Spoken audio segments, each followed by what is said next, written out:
صبح کی پہلی روشنی نمودار ہی ہو رہی تھی کہ اچانک وادی حجر ایک دردناک گونج سے لرز اٹھی۔ نہ ہوا چل رہی تھی نہ کوئی بول رہا تھا۔ اچانک ایک پہاڑی چٹان درمیان سے پھٹ اٹھ گئی، گرد و غبار اٹھا، روشنی پھوٹی اور اس کے اندر سے ایک عظیم الشان اونٹنی نمودار ہوئی۔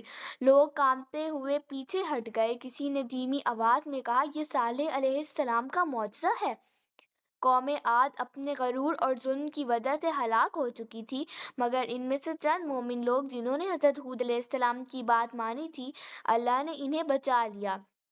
عذاب کے بعد ہوا بالکل خاموش تھی، وادیوں میں صرف ٹوٹے ہوئے گھر باقی رہ گئے تھے اور فضا میں عذاب کی دہشت پھیلی ہوئی تھی۔ بچے ہوئے لوگ ایک دوسرے کو دیکھ کر کہتے تھے، شکر ہے کہ ہم نے اللہ کے نبی کی بات مان لی، اگر اللہ ہمیں بچا نہ لیتا تو ہم بھی تباہ ہو جاتے۔ یہ مومن لوگ وادی چھوڑ کر دوسری زمین کی طرف روانہ ہو گئے۔ سفر طویل، مشکل اور دردناک تھا، مگر ان کی نسل کو نئی زمین کی تلاش تھی۔ پانی، خوشحالی اور امن کے لیے وہ نجد اور حجاز کے پہاڑی راستوں سے گزرتے رہے۔ بالآخر انہیں ایک آباد علاقہ ملا، العلا، جہاں پانی کے چشمے تھے، باغات تھے اور زمین نہایت زرخیز تھی۔ یہیں ان کی نسل بڑھنے لگی اور یہی وہ قوم آگے چل کر وادی حجر تک جا پہنچی، جسے آج مدائن صالح کہا جاتا ہے۔ یہی قوم سمود کا آغاز تھا۔ قوم سمود ایک عظیم قوم بنی۔ اللہ نے انہیں جسمانی طاقت، ذہانت، فنی مہارت، چٹانوں کو تراشنے کا کمال اور رہائش کے لیے بہترین قدرتی ماحول عطا کیا۔ یہ لوگ پہاڑوں کے اندر پورے شہر تراش لیتے تھے۔ ان کی عمارتوں کی دیواریں سیدھی، ستون بلند اور نقش و نگار اتنے حسین تھے کہ آج بھی انسان حیران رہ جاتا ہے۔ قرآن کے مطابق وہ میدانوں میں محلات بناتے اور پہاڑوں کو تراش کر گھر بناتے۔ ان کی بستیوں میں شاہانہ نظام تھا، بازاروں میں رونق، تجارت اور آوازیں گونجتی تھیں۔ رات کے وقت مشعلوں کی روشنی وادیوں کو جگمگا دیتی تھی۔ باغات، کھجوروں کی میٹھی خوشبو اور سرسبز زمین ہر طرف پھیلی ہوئی تھی، مگر پھر نعمتوں کا شکر بھلا دیا گیا اور غرور آ گیا۔ طاقت نے انہیں گمراہ کر دیا، دل سخت ہو گئے۔ انہوں نے پہاڑوں میں تراشے ہوئے بتوں کو معبود بنا لیا، اللہ کو بھول کر قدرتی طاقتوں کو پکارنے لگے۔ اپنی دولت، طاقت اور ہنر پر انہیں اتنا غرور تھا کہ کہتے، ہم سے بڑا کون ہے اس دنیا میں۔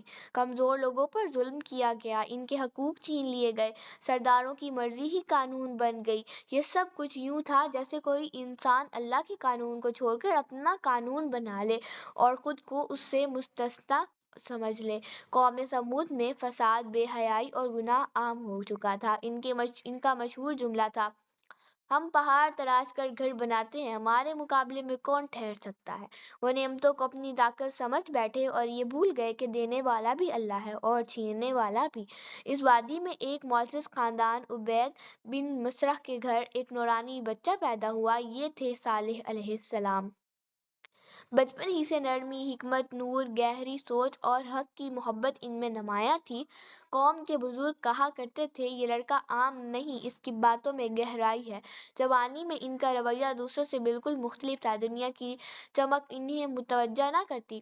وہ تنہائی میں وقت گزار کر اللہ کو یاد کرتے۔ پھر ایک رات اللہ نے انہیں نبوت عطا فرمائی۔ صالح علیہ السلام اپنی بستی میں آئے اور لوگوں کو پکارا، صرف ایک اللہ کی عبادت کرو، اس کے سوا ہمارا کوئی معبود نہیں۔ قوم کے سردار ہنس پڑے، کہنے لگے، کل تک تو تم ہمارے عقل مند دوست تھے، آج ہمیں ہمارے معبودوں سے روک رہے ہو۔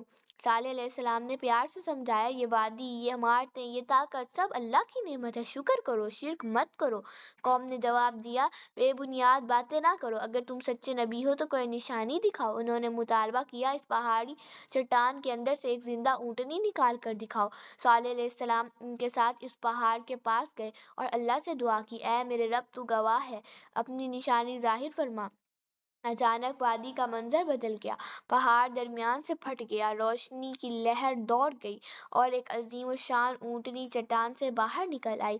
یہ عام اونٹنی نہ تھی، قرآن میں اسے ناقۃ قرآن میں اسے ناقۃ اللہ یعنی اللہ کی اونٹنی اور اسے ایک عظیم نشانی کہا گیا ہے۔ اس کی ہیبت اور عظمت دیکھ کر قوم حیران رہ گئی۔ معجزہ یہیں ختم نہیں ہوا، اونٹنی ایک دن پورا کنویں کا پانی پی جاتی اور اگلے دن پوری قوم اس کے دودھ سے سیراب ہوتی۔ ہر گھر، ہر بچہ اور ہر جانور کی ضرورت پوری ہو جاتی۔ حکم یہ تھا کہ ایک دن اونٹنی پانی پیے گی اور اگلے دن لوگ، مگر قوم اس آزمائش کو برداشت نہ کر سکے۔ سردار کہنے لگے ہماری آزادی چھین لی گئی ہے، ایک اونٹنی ہمارے پانی پر حکومت کرے گی۔ جب کچھ لوگ ایمان لانے لگے تو سرداروں کے دل حسد اور خوف سے بھر گئے۔ انہوں نے سازش کی کہ اس نشانی کو ختم کر دیا جائے۔ ایک امیر عورت نے اعلان کیا جو اس اونٹنی کو قتل کرے گا میں اپنی بیٹی کی شادی اس سے کر دوں گی۔ چند نوجوان تیار ہو گئے۔ رات کے وقت جب اونٹنی پانی پی کر واپس جا رہی تھی انہوں نے حملہ کیا۔ پہلے تیر مارا گیا، پھر سب ٹوٹ پڑے اور اللہ کی اس نشانی کو قتل کر دیا۔ قوم نے خوشی سے چیخ کر کہا ہم نے اونٹنی کو مار دیا، اب پانی ہمارا۔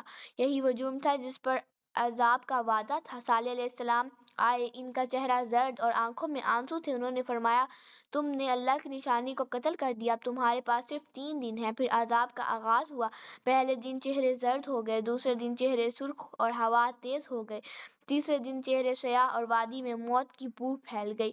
پھر فجر سے پہلے آسمان لرزا، پھر ہلنے لگا اور زمین سے خوفناک آواز آئی اور ایک ایسی چیخ گونجی کہ دل پھٹ گئے اور روحیں جسموں سے نکل گئیں۔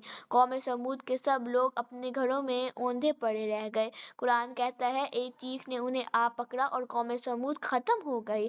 صالح علیہ السلام نے وادی کے کنارے کھڑے ہو کر فرمایا میں نے تمہیں سمجھایا تھا مگر تم نصیحت کو پسند نہیں کرتے تھے۔